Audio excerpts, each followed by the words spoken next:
Oh, back once again, and today, I saw myself the little Switch presentation. You know, Nintendo Switch, the Nintendo NX as it was called before. And people always ask me, they're like, Scott, you're so busy in all your videos, you're constantly running around and talking about how you work 12 hours a day. How could you possibly have time to listen to YouTube videos or streaming? There's this crazy invention, you gotta check it out, it's called Bluetooth. Okay, so when I'm doing things like refurbishing an apartment or taking apart an air conditioner or doing work around the house or picking up the kids or dropping them off, I can listen to a video. It's okay, all right? The only time I need to turn it off is if I'm watching my own kids or I have some kind of meeting I need to go to or I actually have a lesson to teach, in which obviously I can't be listening to this in one ear and trying to teach in through my mouth. I don't know. I don't know if I could do that. I don't want to really try. The Switch, man. The Switch. Yeah, how do I feel about the Switch? Well, I'm gonna be honest with you. I have been a hardcore Nintendo fan since I was about 4, maybe 5 at the latest. NES, Power Glove after that. I couldn't get Rob the Robot because they didn't sell them anymore. Virtual Boy, SNES, N64, GameCube, Wii. No, I didn't buy a Wii U. No, sorry. But I did have a DS, a 3DS, a DSLL, a 3DSLL. Is that what it's called, a 3DSLL? I don't know. I got the 3DS with a big screen. I've got all those too. I've played every Pokemon game. I've played every Mario game. I've played every Zelda game. You know, the classics, every Metroid game. I love Nintendo. I'd love to see them succeed. But at this point, my relationship with Nintendo is not a good one. I guess here, this is what I'll do. While I was listening to the Switch conference, I was writing down just a few notes. And let me just go over some of my own thoughts about why I think probably by the time the Switch dies out, and let's be honest, there's going to be a huge amount of buying when it first comes out. I'm sure pre-orders are already like stacked up to the sky, as they do. But once that calms down and we see what the actual real sales are, not the false sense of supply and demand that Nintendo constantly does by under-delivering and then having people overbuy it, let's see what really happens. My predictions, Nintendo, your future is a third-party publisher. And this is why. This is why. Nintendo at one time was the king of games, but it was also draconian with its rules. For example, back when the NES was out, you could make a game only for the NES. If you made that game was only going to come out for the NES, you couldn't make it for another system. And that's how they ruled the game world. And people looked up to them for that because they had the most titles. I think they had something like 600 titles for the NES. And let's be honest, they made some damn great games for the time. I just remember my time with Dragon Quest. It was called Dragon Warrior back then, alone, and it was, oh my god, that was so fun. I can't even put into words how much fun I had as a kid playing that game. Hours and hours and hours and hours and hours and hours. And over time, Nintendo had some trouble changing. As the rest of the market did change, Nintendo refused to change. As the rest of the market took on things like the internet, Nintendo refused to take on the internet. As the rest of the market started to take on things like more powerful graphics, more powerhouse engine consoles, Nintendo refused to do that. And as the entire gaming world, PC, PS4, Xbox, took on the brand new form of media and advertisement known as YouTube videos, or just video in general, streaming, etc., Nintendo refused to do that. Nintendo still thinks they can have a draconian rule when that time is over. There is competition now. Now, back in the NES days, there was not really competition.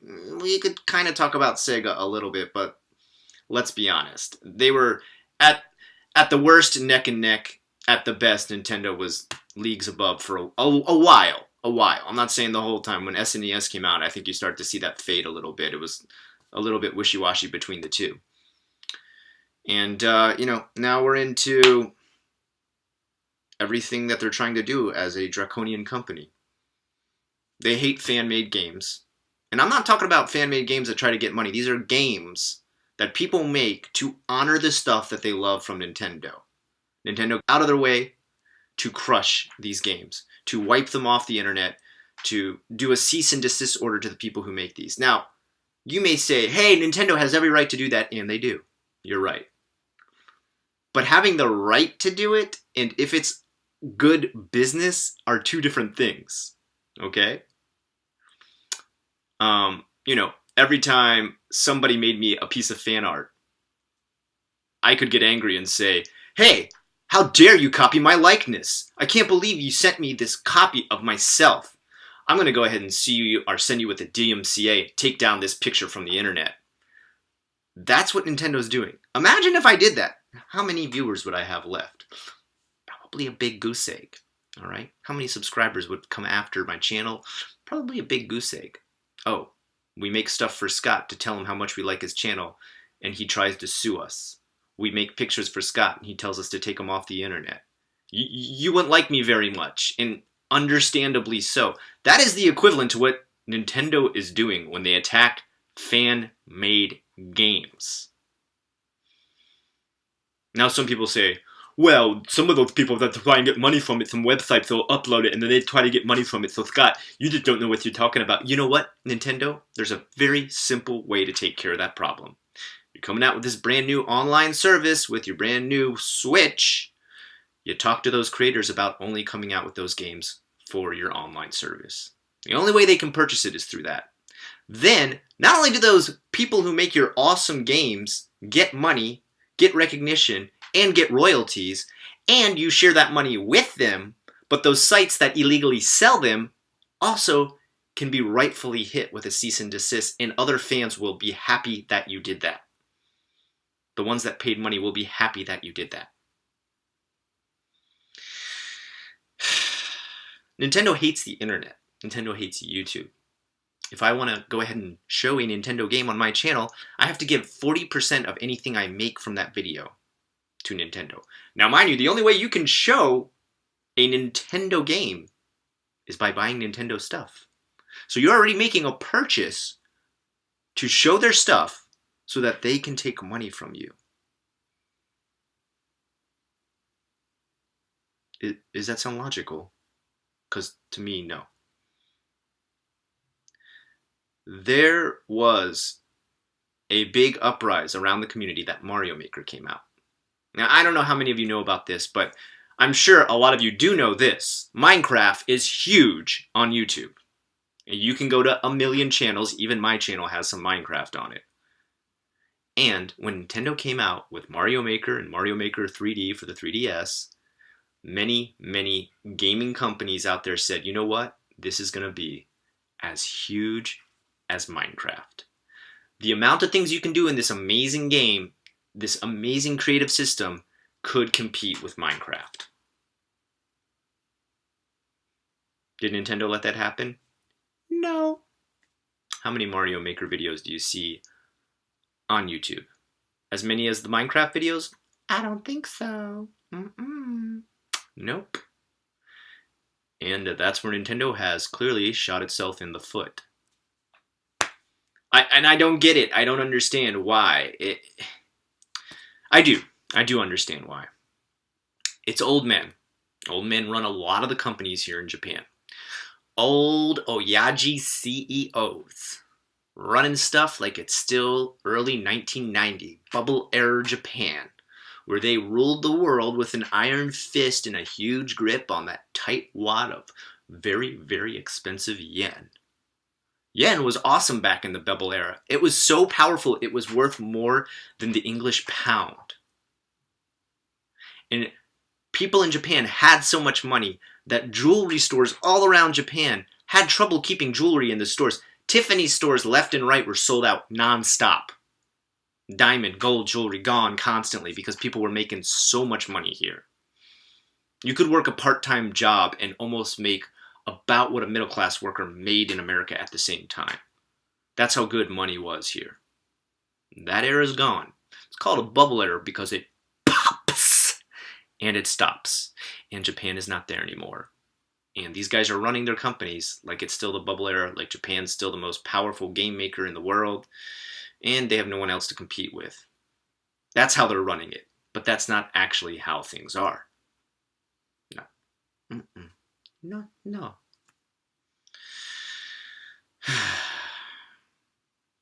Nintendo hates powerful graphics. Nintendo hates distribution.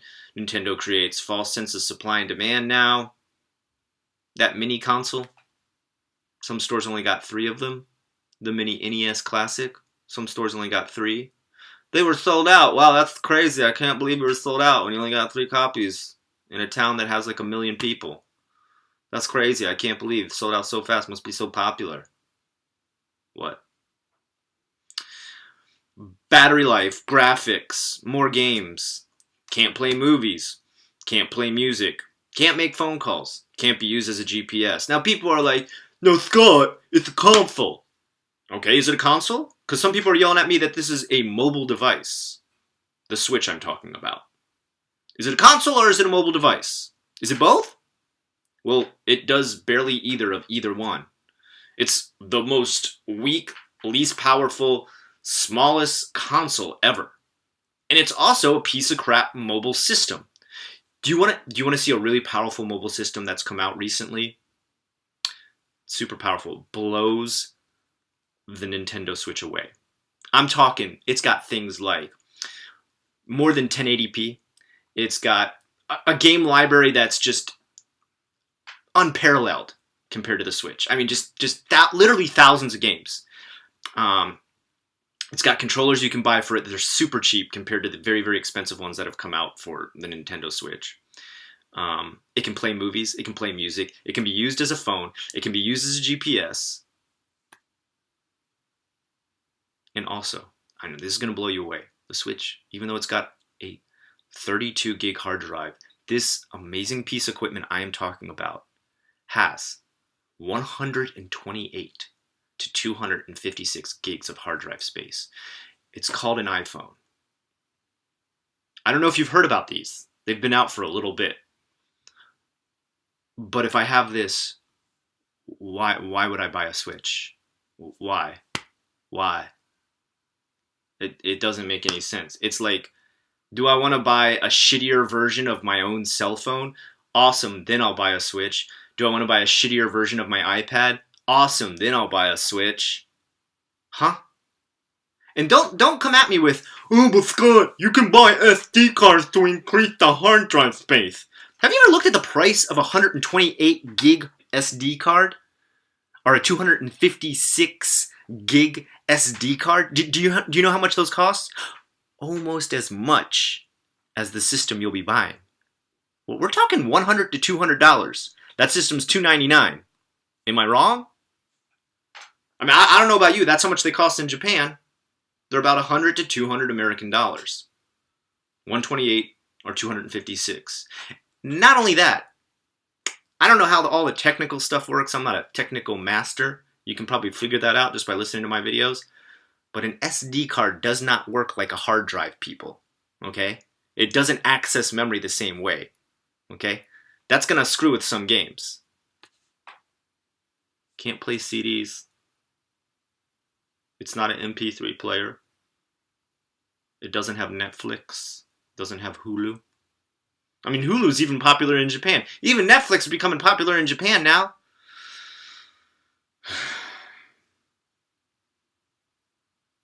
No online. Not online. It's not online. No. 2017. And their new console's not going to be online. What? WTF? Come on now. What you doing? What are you doing? You wearing mom pants to your conference. You coming out there with sweater vests on.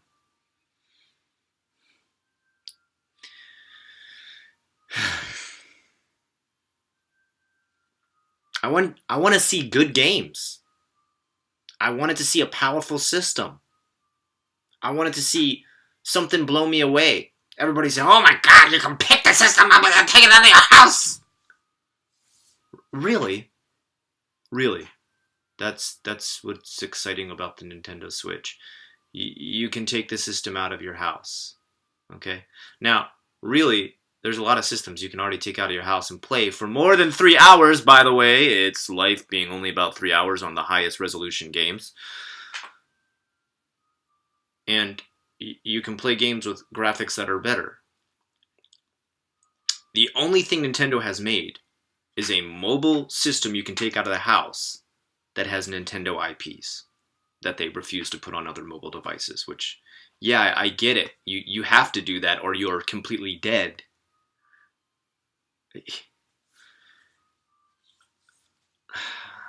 You've got your arms and your legs blown off, Nintendo. Your head's about to be blown off and you're fixing all the wounds with duct tape. Super glue. You're pasting organs back together with super glue. You're a battlefield casualty. And your lifeblood's bleeding out. And there you are, you trying to pick up scraps of your body and put it back on again with duct tape. It's sad, man. It's sad. I'm boo-hoo crying in my video game heart. What are you doing? What are you doing, dude? All these third-party titles, all these people saying, yeah, Nintendo, ha ha. Yeah, we're not going to talk bad about them because all those fanboys out there will destroy our game companies. But you know, we'll making games for them, huh? That's what you want to know, huh? Sounds like a thing to think about. Yep, we're thinking. You know those games aren't going to be made for that Nintendo Switch. Those third-party titles aren't going to do anything for that Nintendo Switch. Oh, sure, you're probably going to get games that we played 6 years ago. Hey, everybody, you can play Skyrim. You know the game you already beat like 50 times? Woohoo! Oh, you wanted to play the new GTA 5 or whatever we're up to now? You know, 5 is the last one. I'm sure 6 is around the corner. No. No. Man, you'd be lucky if that thing played GTA 4. What? And then you got 32 gigs for the hard drive? 32 gigs! 32 gigs. Let me show you something right here. This is a camera whose internal memory is already double. Is double Nintendo Switch. Internal memory, there's no SD card inside of this. Internal memory is 64 gigabytes. It's not a game system. It doesn't even play games.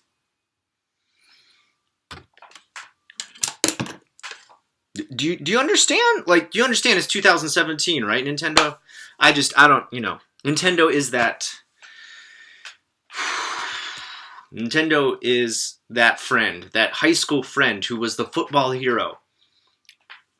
He's the football hero. He was the class best athlete. It's not always football, maybe. If maybe you're from Europe. He was the hero back in your school, man. You looked up to that guy. That guy was badass. He got all the girls. He had all the popular people hanging on his arm. He went to all the popular parties, and he was the funniest dude you ever met. He had all the right things to say at all the right times, and he was so cool in high school. Now you're 37 like me. You see that guy again. Big old fat beer belly now. Hair gone. Alright? Wearing clothes from Salvation Army. Now there's nothing wrong with a little bit of used clothes. I wear some of those too, but he's not buying it to be a hipster. He's buying it because that's all he can afford. And pulls up in a Gremlin from 1972. And the smell of alcohol is pouring off of his breath. Obviously inebriated. He sees you in the parking lot of Walmart. Hey! Buddy! It's me! High school hero! Hey, man! You remember me? You still throwing that old pig skin around? Yeah, remember back then I scored the touchdown that won the game during homecoming.